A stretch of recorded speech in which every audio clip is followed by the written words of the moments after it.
सारे trigonometric ratios, identities, angles के values, बहुत कुछ सीखा। सो उसको अप्लाई करने के लिए डेफिनेटली हम हर जगह पे वर्ड प्रॉब्लम सॉल्व करते हैं। मैथमेटिक्स में कहीं पे भी हमें एप्लीकेशन आता है तो हमें वर्ड प्रॉब्लम सॉल्व करना होता है, क्योंकि हम जो पढ़े हैं उसको अप्लाई करना होता है। तो आज हम ट्रिग्नोमेट्री के कुछ अलग से कॉन्सेप्ट पे बात करने वाले हैं, कुछ अलग से एंगल्स पे बात करने वाले हैं और उसके बेसिस पे हम कुछ word problem solve. So another ये important part of trigonometry that is angle of elevation and angle of depression. So उससे पहले हमें ये चीज की जरूरत क्यों है, एंगल ऑफ इलेवेशन और एंगल ऑफ डिप्रेशन की जरूरत। हर बार जब हम कहीं पे सपोज समंदर देखने गए, वहाँ पे एक लाइट हाउस देखते हैं काफी टाइम, हमारे घर के पास बड़े बड़े पेड़ होते हैं, ट्रीज, हम रास्ते में आते आते बड़े बड़े बिल्डिंग्स देखते हैं। क्या हम फिजिकली जाके कोई मेजरमेंट टेप लेके या स्केल डाल के उसका लेंथ, हाइट कुछ मेजर कर सकते हैं? दैट इज नॉट पॉसिबल है कि मैं जाके कोई ट्री का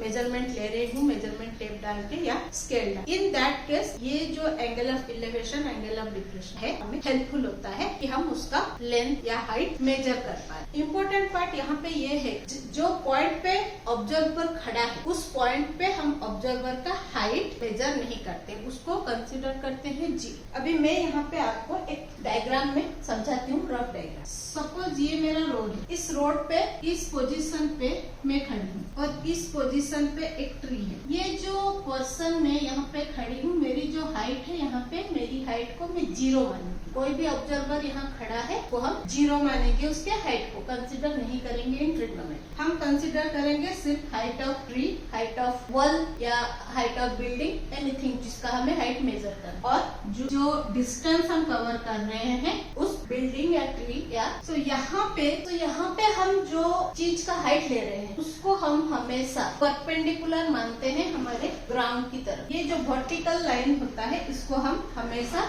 परपेंडिकुलर वर्टिकल लाइन मानते हैं टुवर्ड्स द ग्राउंड और horizontal line. This is our vertical line, this is our horizontal line. ये वर्टिकल लाइन और ये हॉरिजॉन्टल लाइन, यहाँ पे जो ऑब्जर्वर खड़ा है अगर इस टॉप ऑफ द ट्री को वो देख रहा है तो उसका क्या होगा, विजन यहाँ से यहाँ तक जाएगा, that will be our hypotenuse. यहाँ पे BC अगर मेरा हॉरिजॉन्टल लाइन है और AB मेरा हाइट है, ऑब्जर्वर यहाँ पे खड़ा है, ऑब्जर्वर का हाइट हम 0 पकड़ रहे हैं, तो ऑब्जर्वर का जो विजन होगा, विजन हमेशा हमारा स्ट्रेट लाइन में जाता है, तो विजन जो होगा इस लाइन पे होगा। वो अगर यहाँ पे खड़ा है इस साइड देख रहा है तो ये उसका विजन लाइन होगा, लाइन ऑफ विजन बोलते हैं इसको, हम बोलते हैं लाइन ऑफ विजन। अब ये लाइन ऑफ विजन से जब ऑब्जर्वर यहाँ तक देखता है तो लाइन ऑफ विजन और एक्चुअल विजन के बीच में एक एंगल क्रिएट हो रहा है। इस एंगल को हम बोलते हैं angle of elevation. Line of vision या हॉरिजॉन्टल लाइन और एक्चुअल विजन के बीच में जो एंगल बनता है उसको एंगल ऑफ इलेवेशन बोलते हैं ऑन दैट कंडीशन जब ऑब्जर्वर ऊपर की तरफ देख रहा है। अगर ऑब्जर्वर यहाँ खड़ा है बिल्डिंग के ऊपर, यहाँ पे रोड पे एक कार है, ऑब्जर्वर वहाँ से कार को देख रहा है, लाइन ऑफ विजन इस डायरेक्शन में जाएगा स्ट्रेट लाइन में, लेकिन उसका एक्चुअल विजन क्या होगा, अगेन हाइपोटेन्यूज होगा उसका एक्चुअल विजन। अभी ये जो लाइन ऑफ विजन और ये एक्चुअल विजन के बीच में ये जो एंगल बन रहा है, इस एंगल को हम बोलते हैं angle of depression. So I hope यहाँ तक आप सबको क्लियर हो गया होगा कि एंगल ऑफ डिप्रेशन और एंगल ऑफ इलेवेशन है क्या। अभी हमें देखना है कि इसके बीच में रिलेशन क्या है। यहाँ पे अगर आप गौर करोगे, नजर डालोगे, ये जो लाइन ऑफ विजन है यहाँ पे और ये जो लाइन ऑफ विजन है यहाँ पे स्ट्रेट लाइन जा रही है, तो ये दोनों लाइन जो है पैरेलल हो गए। यहाँ पे A और C जो लाइन है हमारा हॉरिजॉन्टल का, that will be the transversal of this parallel lines. तो अगर ये दोनों लाइन पैरेलल है और ये उसका ट्रांसवर्सल है, तो ये जो एंगल और ये जो एंगल है उसके बीच में रिलेशन क्या बिल्ड होता है, ऑलरेडी हमने पैरेलल लाइन में ग्रेड 8, 9 दोनों में पढ़ा हुआ है। These angles are called interior alternate angles. तो इसका जो रिलेशन होता है, both the angles are equal. अगर ये 45 डिग्री हुआ है, ये भी 45 डिग्री होगा, अगर ये 60 डिग्री है देन ये भी 60 डिग्री ही होगा। तो एंगल ऑफ इलेवेशन इतना होगा, एंगल ऑफ डिप्रेशन भी सेम होगा, एंगल ऑफ डिप्रेशन इतना होगा, एंगल ऑफ इलेवेशन भी सेम होगा। इसकी जरूरत क्या है हमें जानने की, ये चीजें जब हम उसको अप्लाई करेंगे वर्ड प्रॉब्लम में तब हमें समझ में आए। यहाँ तक आई होप सबको समझ गया होगा। इसके बाद में एक एग्जाम्पल एंगल ऑफ इलेवेशन और एक एग्जाम्पल एंगल ऑफ डिप्रेशन का आपको दिखाऊंगी। सो लेट्स प्रोसीड। सो हमें क्वेश्चन दिया है, ए person standing at a distance of 80 meter from church, looking at its top, angle of elevation 45 degree, find the height of the church. तो एक पर्सन 80 मीटर डिस्टेंस में खड़ा है चर्च के और नीचे से चर्च के टॉप तक देख रहा है। तो नीचे से ऊपर देख रहा है, एंगल ऑफ इलेवेशन होगा दैट इज 45 डिग्री गिवन। हमें चर्च का हाइट फाइंड करना है। सो स्टेप्स ऑफ द सोल्यूशन जो है, आपको पहले गिवन लिखना है, क्या फाइंड करना है वो लिखना है, फिर आपको सोल्यूशन में आना है। मैं डायरेक्टली सोल्यूशन पार्ट पे जाती हूँ। सोल्यूशन के लिए पहले हमें रफ डायग्राम बनाते हैं, जो हमारे लिए बहुत इंपॉर्टेंट होता है रफ डायग्राम क्रिएट करना, ताकि हमें जब सॉल्व कर रहे हैं बहुत इजी हो जाता है। तो हमें दिया है कि person standing 80 metre from the church. Suppose ये मेरा चर्च है, ये डिस्टेंस है, यहाँ पे दैट पर्सन इज स्टैंडिंग। तो ये हो गया मेरा 80 मीटर। इसको हम दे देते हैं name ABC।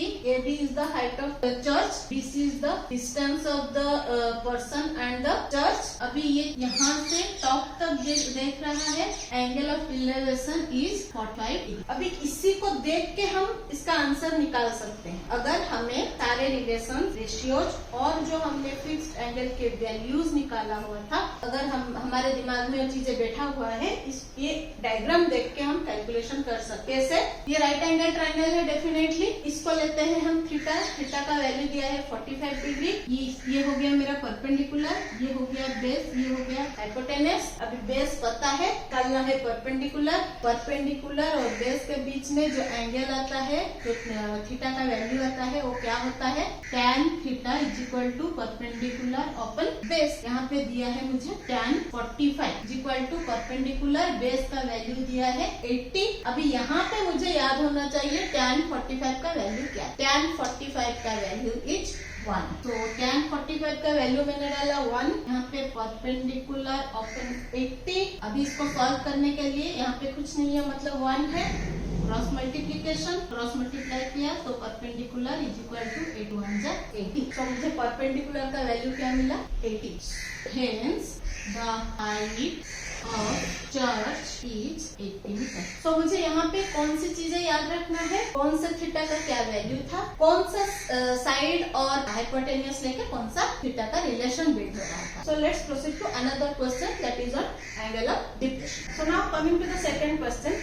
From the top of a lighthouse, an observer looking at a ship making an angle of depression of 60 degree. The height of lighthouse is 90 meter. Find the distance between the lighthouse and the ship. So यहाँ पे क्या दिया है, एक light house है, एक ship है और ऑब्जर्वर कहाँ खड़ा है, लाइट हाउस के ऊपर खड़ा है और शिप की तरफ देख रहा है। तो ये अगर मेरा लाइट हाउस हुआ और यहाँ पे मेरा शिप है, ये हो गया डिस्टेंस और हॉरिजॉन्टल लाइन, ये हो गया मेरा lighthouse. So let it as PR। ये मेरा 90 डिग्री है, ये बनता है लाइन मेरा हाइपोटेनस का। अभी वो बोल रहा है कि एंगल ऑफ डिप्रेशन 60 डिग्री है। तो यहाँ पे एंगल ऑफ डिप्रेशन कहाँ बनेगा, यहाँ पे लाइन ऑफ विजन आएगा और यहाँ पे बनेगा मेरा एंगल ऑफ डिप्रेशन। अभी मैंने आपको थोड़ी देर पहले समझाया। अगर ये एंगल 60 डिग्री है तो मेरा एंगल ऑफ इलेवेशन या एंगल ऑफ आर यहाँ पे क्या होगा कि 60 डिग्री। इसीलिए हमने तब अल्टरनेट इंटीरियर एंगल वाला रिलेशन बिल्ड किया। ये दोनों एंगल ऑलवेज इक्वल है। तो ये अगर 60 डिग्री है तो ये भी 60 डिग्री हुआ। और मुझे क्या गिवन है, हाइट ऑफ लाइट हाउस, ये मुझे पता है। मुझे निकालना क्या है, distance between light house and ship. तो अगेन ये हो गया मेरा परपेंडिकुलर, ये हो गया मेरा बेस और ये हो गया हाइपोटेनस। मुझे परपेंडिकुलर पता है, बेस निकालना है। कौन सा रिलेशन अप्लाई होगा यहाँ पे, अगेन tan थीटा वाला रिलेशन अप्लाई होगा। tan theta is equal to perpendicular upon base. यहाँ पे थीटा का value 60 degree is equal to perpendicular का वैल्यू है 90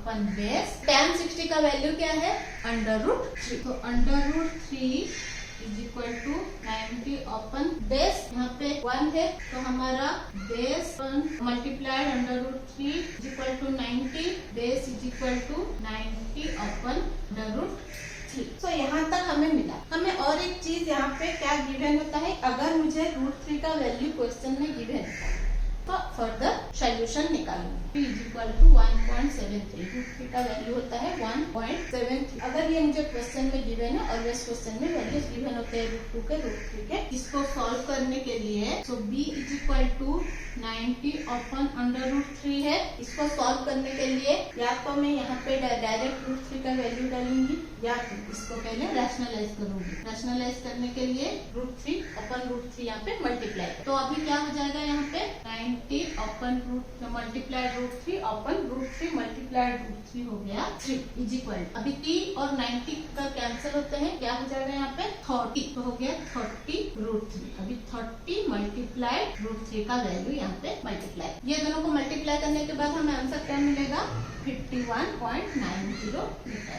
Hence, the distance between the lighthouse and the sea is 51.90। So ये यहाँ तक कर सकते हो या फिर डायरेक्ट यहाँ पे 90 डिवाइडेड बाय 1.73 करके आप डायरेक्ट कैलकुलेशन भी कर सकते हो। ये इजी होता है थोड़ा, ताकि आप जब कर रहे हो साथ साथ कैलकुलेशन करते जा रहे हो। और इस ऐसे अगर करोगे तो आपको थोड़ा कैलकुलेटर की जरूरत पड़ सकती है, जो आपको एग्जाम हॉल पे तो डेफिनेटली नहीं मिलने वाले हैं। तो इसलिए ये प्रोसेस। आई होप आज का जो भी कंटेंट था लेवल ऑफ इलेवेशन और डिप्रेशन का आपको क्लियर हो गया रहेगा। 2 एग्जाम्पल मैंने दिए हैं, वो भी आपको समझ में आया होगा। नेक्स्ट वीडियो में हम और कुछ वर्ड प्रॉब्लम सॉल्व करेंगे इसके ऊपर, ताकि आपको ज्यादा क्लैरिटी मिले इस चीज के ऊपर। अगर आपको इसको छोड़ के और कोई डाउट है इस चीज पे, कोई पर्टिकुलर क्वेश्चन का आपको आंसर चाहिए, डेफिनेटली कमेंट सेक्शन में लिखिए, मैं उसके ऊपर काम करूंगी और आपके लिए सोल्यूशन लेके आऊंगी। ऐसे ही इंटरेस्टिंग मजेदार वीडियोस के लिए, इजी ट्रिक्स के लिए ये बने रहिए मेरे साथ। Stay tuned with Maths Magic. जाने से पहले subscribe the channel, bell button को क्लिक करके ऑल ऑप्शन को सिलेक्ट कर लीजिए। Like share subscribe and do comment.